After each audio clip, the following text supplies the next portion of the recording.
வணக்கம். எண்ணூர் காவல் நிலையத்தில் பரபரப்பு. விசாரணைக்காக எண்ணூர் காவல் நிலையத்திற்கு வரவழைக்கப்பட்ட திருநங்கைகள் மற்றும் மற்றொரு தரப்பினருக்கு இடையே திடீர் மோதல் ஏற்பட்டது.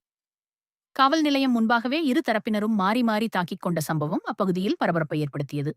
அங்கிருந்தவர்கள் இந்த காட்சிகளை வீடியோவாக பதிவு செய்து சமூக வலைதளங்களில் பகிர்ந்துள்ளனர். தற்போது அந்த வீடியோக்கள் வைரலாக பரவி வருகின்றன. இந்த சம்பவம் தொடர்பாக காவல்துறை விசாரணை மேற்கொண்டு வருகிறது.